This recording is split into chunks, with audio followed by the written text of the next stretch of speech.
महादेव को महाकाल क्यों कहते हैं? काल के दो अर्थ होते हैं, एक समय और दूसरा मृत्यु।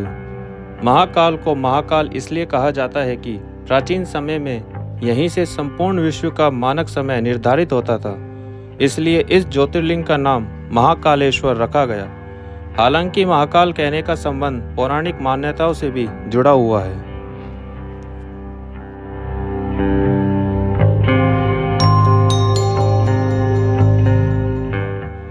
माला के 108 मनकों की तरह बने हैं 108 स्तंभ। सनातन धर्म में 108 अंक का बहुत महत्व है।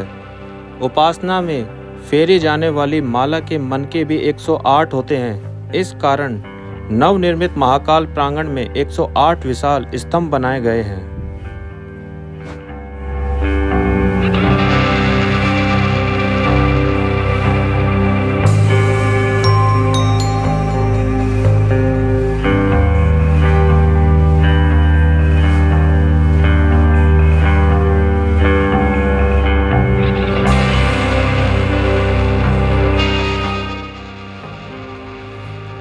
जिस प्रकार इस ब्रह्मांड का ना कोई अंत है, न कोई छोर और न ही कोई शुरुआत, उसी प्रकार शिव अनादि है। संपूर्ण ब्रह्मांड शिव के अंदर समाया हुआ है। जब कुछ नहीं था तब भी शिव थे, जब कुछ न होगा तब भी शिव ही होंगे। शिव को महाकाल कहा जाता है, अर्थात समय। शिव अपने इस स्वरूप द्वारा पूर्ण सृष्टि का भरण पोषण करते हैं। शिव अनादि, आदि, मध्य और अनंत है। शिव है प्रथम और शिव ही अंत है। शिव है सनातन धर्म का परम कारण और कार्य। शिव है धर्म की जड़। शिव से ही धर्म, अर्थ, काम और मोक्ष है। सभी जगत शिव की ही शरण में है। जो शिव के प्रति शरणागत नहीं है, वह प्राणी दुख के गहरे गर्त में डूबता जाता है, ऐसा पुराण कहते हैं। जाने अनजाने शिव का अपमान करने वाले को प्रकृति कभी क्षमा नहीं करती।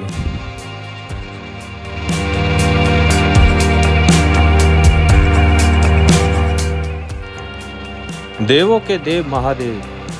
ब्रह्मा और इंद्र के काल में देवताओं की दैत्यों से प्रतिस्पर्धा चलती रहती थी। ऐसे में जब भी देवताओं पर घोर संकट आता था तो वे सभी देवादिदेव महादेव के पास जाते थे। दैत्यों, राक्षसों सहित देवताओं ने भी शिव को कई बार चुनौती दी, लेकिन वे सभी परास्त होकर शिव के समक्ष झुक गए। इसलिए शिव है देवों के देव महादेव। वे दैत्यों, दानवों और भूतों के भी प्रिय भगवान हैं। भगवान शिव को पूजने वाले देवों के साथ असुर, दानव, राक्षस, पिशाच, गंधर्व, यक्ष आदि सभी हैं। वे रावण को भी वरदान देते हैं और राम को भी।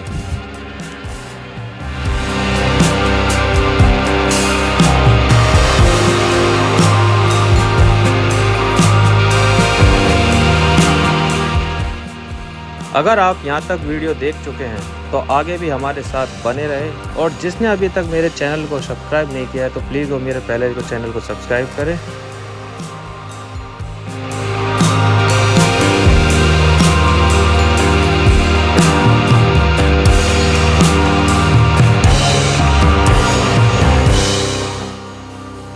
नमस्कार दोस्तों, आज की वीडियो है हमारी महाकालेश्वर उज्जैन।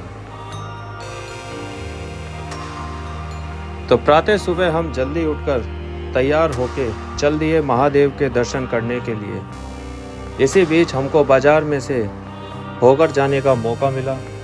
यहाँ पे काफ़ी सारी स्टॉलें वगैरह लगी हुई है, जहाँ पे आपको महादेव से जुड़े हुए वस्त्र, आभूषण और लॉकेट वगैरह काफ़ी सारी चीज़ें आपको मिल जाएगी।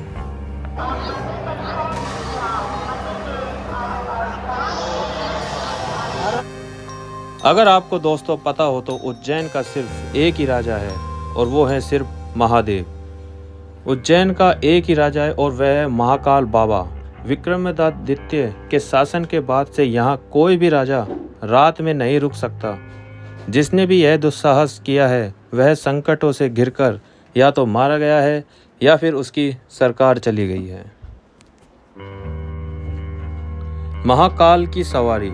उज्जैन के राजा महाकाल बाबा श्रावण मास में प्रति सोमवार नगर भ्रमण करते हैं और अपनी प्रजा को देखते हैं। महाकाल की सवारी में किसी भी प्रकार का नशा करके शामिल नहीं होते हैं। महाशिवरात्रि के दिन समूचा शहर शिवमय हो जाता है। चारों ओर बस शिव जी का ही गुंजन सुनाई देता है।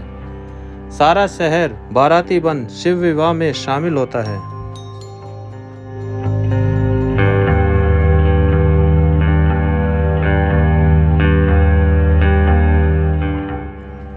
भगवान शिव की जिन कथाओं का महाभारत वेदों तथा स्कंद पुराण के अवंती खंड में उल्लेख है, वे कथाएं अब धर्म नगरी उज्जैन में जीवंत हो उठेगी।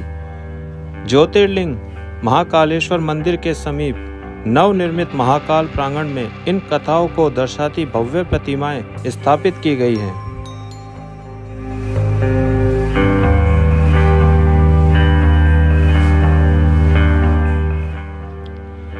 यह इतिहास और वर्तमान का अद्भुत संगम है। इन्हें इतिहास से लिए गए धार्मिक प्रसंगों को कंप्यूटर जनित आधुनिक डिजाइन के जबरदस्त मेल से तैयार किया गया है।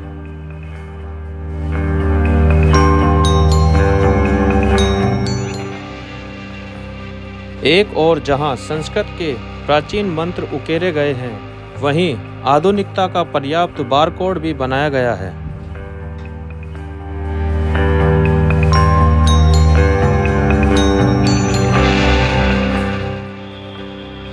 भारतीय शिल्प कला हजारों वर्षों से ऐसी श्रेष्ठ मूर्तियां बनाती आई है, जिन्हें देखकर दुनिया चकित होती रही है। महाकाल के नवनिर्मित प्रांगण में इसी श्रेष्ठता और गौरव को ध्यान में रखते हुए प्रतिमाएं तैयार की गई हैं।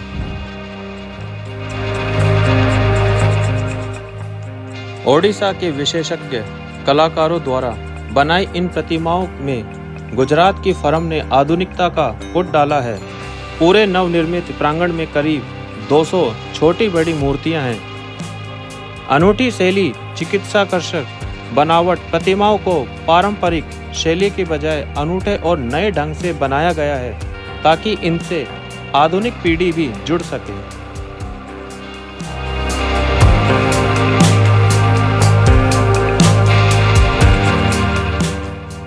इन्हें तैयार करने वाले कलाकारों ने पहले गहन शोध किया, फिर कंप्यूटर पर प्रतिमाएं डिजाइन की, उसके बाद पत्थर, सीमेंट, सिरेमिक आदि से इन्हें आकार दिया। इस तरह इनमें प्राचीनता व आधुनिकता का मिश्रण है।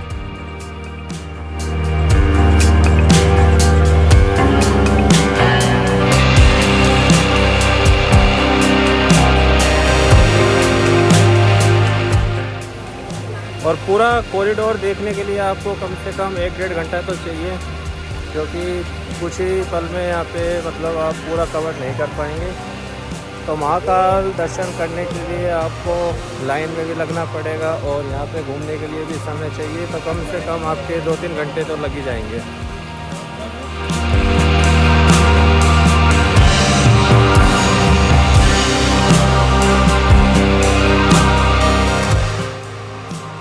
मुख्य प्रवेश द्वार के ऊपर दोनों ओर नंदी की विराट प्रतिमाएं स्थापित हैं। जिस तरह भगवान शिव के मंदिर में प्रवेश करने पर नंदी के दर्शन होते हैं, उसी तरह यहाँ प्रांगण के प्रवेश द्वार पर भी नंदी स्थापित किए गए हैं।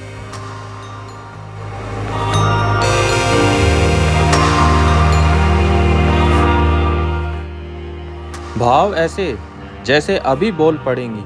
प्रतिमाएं बनाने का काम वर्ष 2019 से अब तक लगातार चला। इन्हें गुजरात की फर्म के माध्यम से ओडिशा के कलाकारों ने तैयार किया है। प्रतिमाओं के चेहरे और देह का गठन इतना सटीक है कि जैसे वे अभी बोल पड़ेंगी। मोबाइल से स्कैन करो और जानकारी पाओ। 20.25 हेक्टेयर में बने हुए करीब 920 मीटर लंबे महाकाल प्रांगण की विशेषता होगी कि यहाँ किसी गाइड की आवश्यकता नहीं होगी। मूर्तियाँ स्वयं ही अपनी कहानी बताते हुए इतिहास की जानकारी देंगी। इसके लिए प्रत्येक प्रतिमा के सामने एक बारकोड होगा, जिसे मोबाइल से स्कैन करते ही हर छोटी बड़ी जानकारी मोबाइल स्क्रीन पर उपलब्ध होगी। इससे नई पीढ़ी भी प्राचीन कथाओं को सहजता से समझ सकेगी। अगर दोस्तों आप उज्जैन आने का सोच रहे हो तो उज्जैन घूमने का सबसे अच्छा समय अक्टूबर से मार्च के बीच का है। इस समय पर मौसम सुहाना होता है। गर्मियों के मौसम में उज्जैन काफ़ी गर्म होता है। उस समय पर यहाँ का तापमान 37 डिग्री तक होता है। महाकालेश्वर ज्योतिर्लिंग पहुँचने के मुख्य 4 तरीके हैं। पहला फ्लाइट, दूसरा ट्रेन, तीसरा बस और चौथा सड़क मार्ग, जिनमें से आप अपनी सुविधा के अनुसार महाकालेश्वर पहुँच सकते हैं।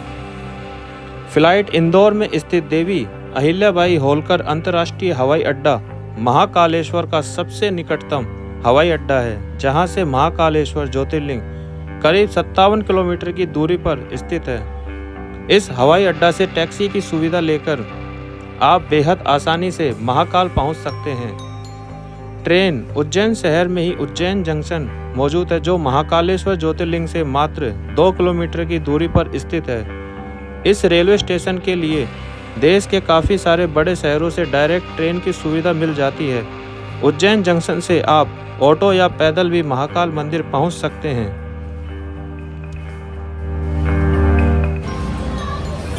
तो दोस्तों दर्शन हमने कर लिए हैं महाकाल के। भीड़ काफ़ी थी लेकिन हमारा टाइम अच्छे से हमने दर्शन कर लिए थे। ज़्यादा हमको टाइम नहीं लगा। और मोबाइल मंदिर परिसर में बिल्कुल भी अलाउ नहीं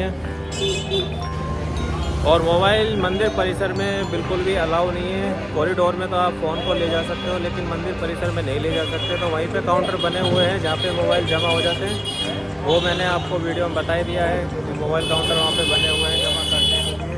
तो और आप कोशिश भी ना करें, क्योंकि वहाँ पे अगर आपने फ़ोन निकाला तो आपका फ़ोन जब्त कर लिया जाएगा या फिर 200 रुपये का जुर्माना है जो आपको भरना पड़ेगा।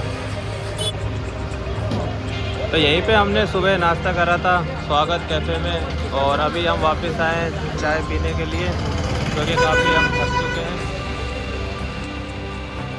तो अभी हम यहाँ पे चाय पीने के लिए रुके हैं। चाय पीने के बाद हम जाएंगे रूम पे, क्योंकि अब गर्मी बहुत हो चुकी है। यहाँ पे गर्मी है तो हमने जैकेट वगैरह खोल के फिर हम आगे के लिए प्रस्थान करेंगे।